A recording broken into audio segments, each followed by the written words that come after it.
มือส่งพี่น้องใต้แผ่นดินยาวค่ะมาพบญากันแทงวันหนึ่งเมื่อในวันที่8เดือนธันวาคม2020ค่ะปิดแล้วค่ะก็1/14นี้ค่ำขึ้นในวันอังคารเนี่ยเนาะข่าวยาม8:42 นาทีในเมืองจีนไทยค่ะมาพบญากันทางข่าวใจหนุ่ม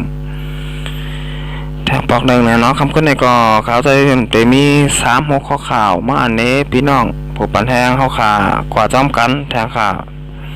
หัวข้อข่าวที่1ซึกมานเพียวซิมตะผมลมเจ้าเคอจ้อมเส้นดังเก่าเมียบัดตีแลก็กระเล็กนะครับเนาะหัวข้อข่าวที่2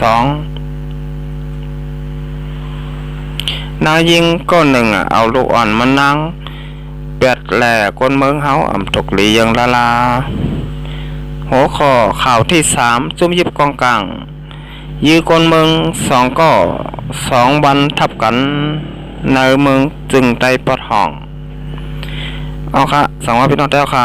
เข้ามาด้วยเนี่ยเราช่อง YouTube ค่ะใจหนุ่มสังวาถูกใจเนี่ยก็กดติดตามใบปันค่ะยาวก็กดปันตีแห่งแทงกำหนึ่ง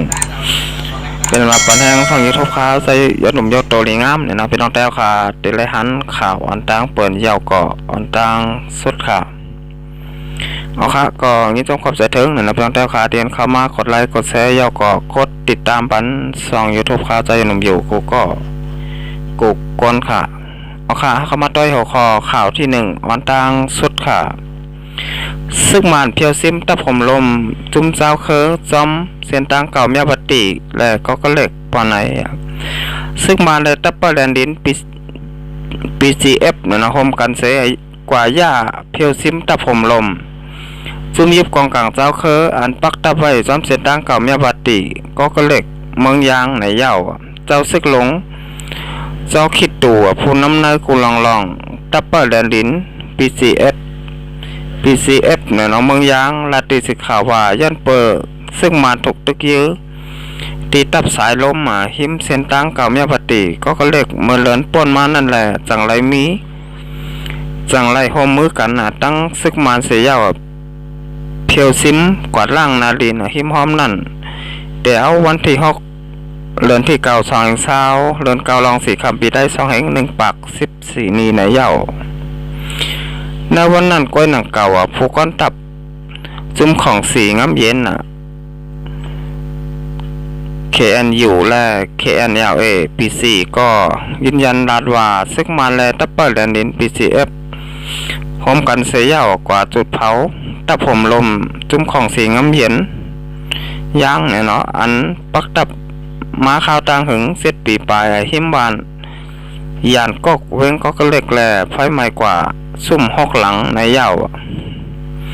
ผู้ก้อนตับจุ่มของสีง้ำเย็นย่างเนี่ยเนาะ KNU และ KNLA PC ลาดว่าตั้งเนอซ้ำสั่งหาเงื่องเวปันอำปันคว้างพุดยื้อในแลเฮาขาก่อเงื่องเวปันซึกมานเขาเสียเย้า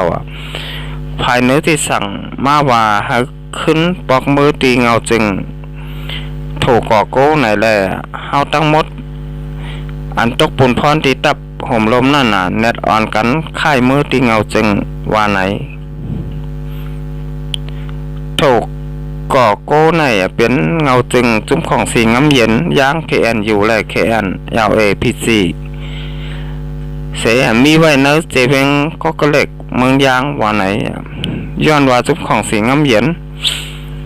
ย่าง KNU และ KNLA PC ก็เป็นจุ่มลงลายมือดีความหมาย NGA จุ่ม1แลลองในเตจังถึงตีจุ่ม GIGM เสียแกลิดกว่าในเย้าเมื่อวันที่4เดือนธันวาคม2020เดือนเก่าลอง2คำปิดได้2แห่ง1/14นี้ฟองยามจอมซึกหลงจอท่อเนี่ยเนาะแลโฮเป้าหมายจุ่มของสีง้ำเย็น KNU KNLA PC ก็ทบกันตั้งจอมซึกซิกมานมีน้องแรงนั่นก็ซึกมานตั้งตัปเปอร์แลนดิน PCF พรมกันเสียก็เพียวซิมตับจุ่มเจ้าเคอจุ่ม1อันมีเนื้อปุ่นตีนั่นเหมือนกันแลมีลองตึกยื้อกันเซมก็หมักหลงยังกว่าตกแตก ใส่เนื้อวันเฮินคนเมืองกำดีเสอำตันมีคนหมัดเจ็บในเสตาคนในหมู่วันกันตกใจโกเหเต้ในเหย่าเกี่ยวเลยลองเพียวซิมกวาดล่างนาดินเพียงก็เล็กในเสเจ้าซึกหลงเจ้าคิดดูลาดว่าอำถกลีเฮ็ดเฮานาลินในมีลองสุกยุงย้อนลองตึกยื้อซึกมันในเสเฮ็ดให้เนื้อปุ่นตีสุกยุงกว่าเลยจอมหนังเขาที่สั่งไผ่เนื้อเสจังไรเพียวซิมนาลินเฮาคาก็เป็นเจ้าเคยยังหนังกันได้อย่าไปตั้งพิษเนื้อกันเคยฝากถึงหนังไหนอยู่ว่าไหนในพื้นที่ซ้อมเส้นทางเก่าเมียวัตีก็เล็กในมีจุ่มตับสึกยางอันดงลายมือหลีขมหมายกึดตึกจึงเมืองปัดปุ่น NCA 3จุ่มจุ่มตั้มเปิดแลนดิน PCF โฮมปาตังจุ่มผาดออกตับสึกยาง PKPA ตับสึกมาแลจุ่มกาขายยามอกำอันมีเครื่องยิบกองกลางเจ้าไหนต้องหนึ่งไว้ตั้งนำวานไหนลองซึกมันถูกตึกเยื่อตี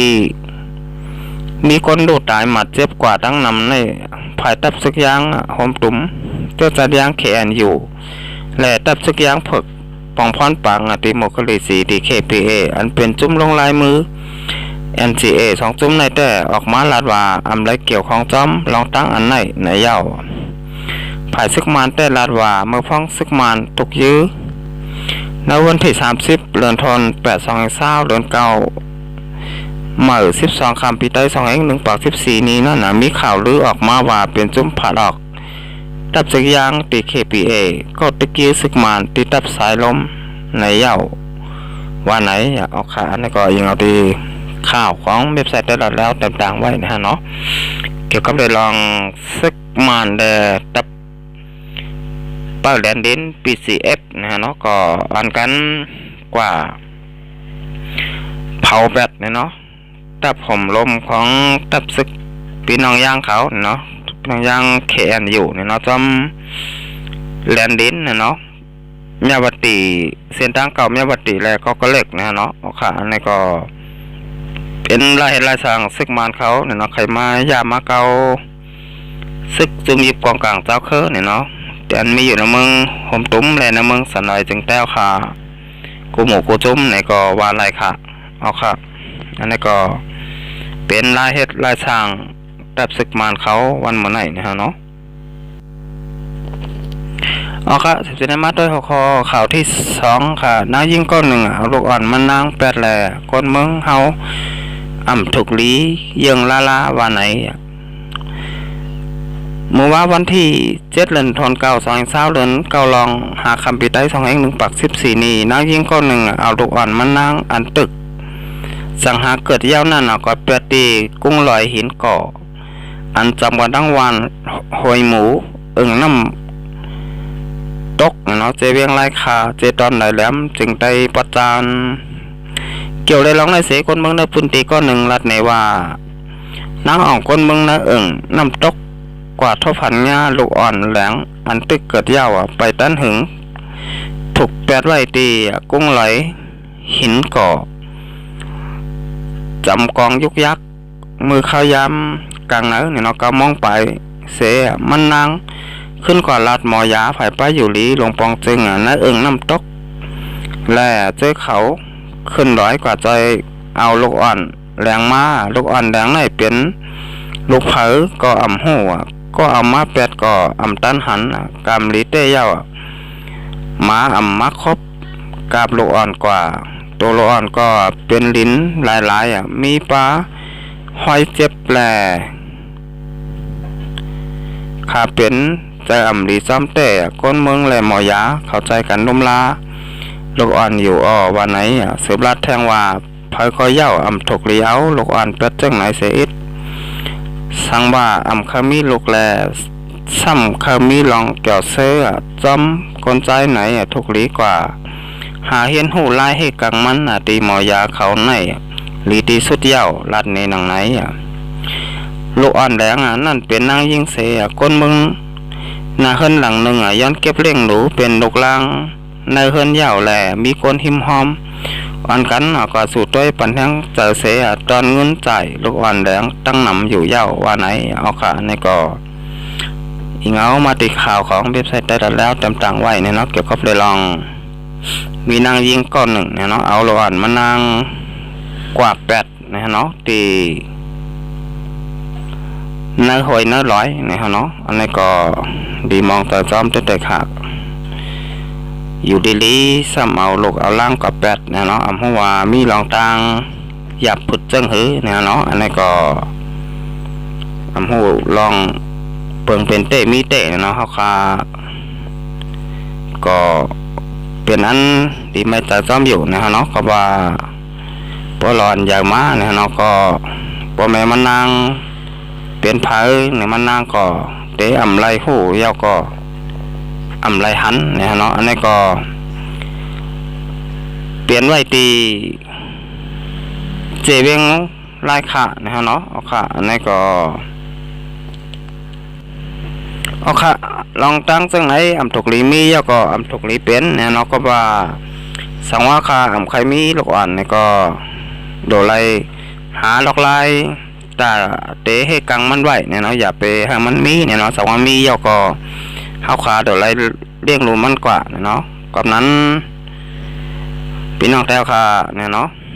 สังว่าไปใครมีไปพ่อมีลูกอ่อนเนี่ยก็โดไลหาล็อกลายแต่เตะให้กังมัน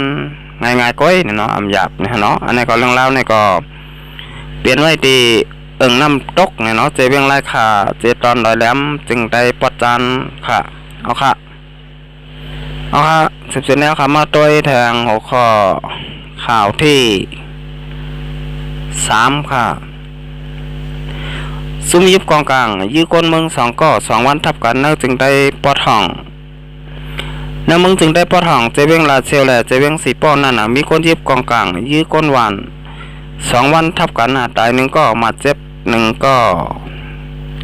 เมื่อวันที่5 เดือนธันวาคมล้นที่9 นั่นผู้ใจก็1อยู่ในปอก7เวียงนาเซียวญาเยื่อหมักกองเข้าตีอกตายทางตีว่าไหนใจว่าตรงทนก้นหนุ่มในจุ่มใจแถมก้นหนุ่มลาเซียวลาดว่าตายทางตีแลโตตายมันเอากว่าห้องยาลาเซียวเย้าก้นยื้อแต่เป็นพระหูว่าไหนเหมือนนั้นหนังเก่าเมื่อคำวันที่7เนี่ยเนาะเลินที่9 เนี่ยเนาะก็นางยิงก้อนหนึ่งอยู่ปอกสวยจ้องเวียงสีป้อย่ายืนหนังเก่าหมักกองเข้าตีตินหมักกองเข้าตีตินเนี่ยเนาะเติมมาเจ็บยามเหลียวมีตีห้องยาสีป้ออยู่ที่ผู้ใดฮอกคัดเจอกับ10ต้องถามตีห้องปลิกก็ปลิกสีป้อลาดว่าตึกลามหาตัวคนให้อยู่ว่าไหนนางยิง3 คนสีป้อลาดว่าอันยื้อกันในใกล้ๆมีหนาคาพอมีมาก็คนยื้อนั่นปลิกต้อนที่ไรเสปอกพอหึงมาก็เอาเรื่องมันหายกว่าเฮ็ดไหนร้อนๆว่าไหนในซึ่งได้ปอทองในมีสมยิบกองกลางตั้งนำตับซึกมันตับซึกเจ้าเคอป้าเจ็มปิดตัวซีดกอบไหนปางตึกก็ใกล้ๆเป็นลองดักหลอมยื้อกันก็ใกล้ๆมีว่าไหนเนี่ยเนาะค่ะอันนี้ก็ยิงเอามาติดข่าวของผู้ใต้ฮักเต็มต่างไว้เนี่ยในเว็บไซต์เนี่ยเนาะเกี่ยวกับเลยลองปีน้องสาวเคอเนี่ยเนาะมึงสนอยจึงแต้วคานะมึงจึงได้ปอดห้องเนี่ยเนาะมีคนซุ่มยิบกองกลางเนี่ยเนาะหู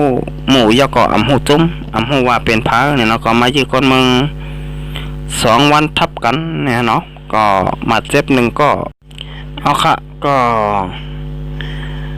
มีคนได้ลูกตาย1 ก็ย่อก็มาเจ็บ1 ก็เนี่ยเนาะก็ลูกได้ลูกตายกันนั่นเป็นผู้ชายเนี่ยเนาะก็ได้หับมาเจ็บนั่นซ้ำเป็นผู้หญิงเนี่ยเนาะมาเดียว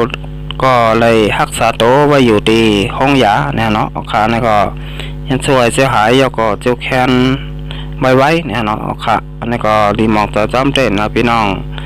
เจ้าเคยมึงสลายจึงแต้วค่ะตีไว้ในมึงจึงได้ปอดทองค่ะก็ว่ามีซึกลายหมู่ย่อก็หลายจุ้มเนี่ยเนาะมีซึกซุ่มยิบกองกลางเจ้าเคยก็มีไว้ตั้งน้ำเนี่ยเนาะกับนั้นได้พี่น้องเจ้าเคยมึงสลายจึงแต้วค่ะตีไว้ในมึงจึงได้ปอดทอง มีลองห่มลมและมีลองหลอดเพเนี่ยเนาะ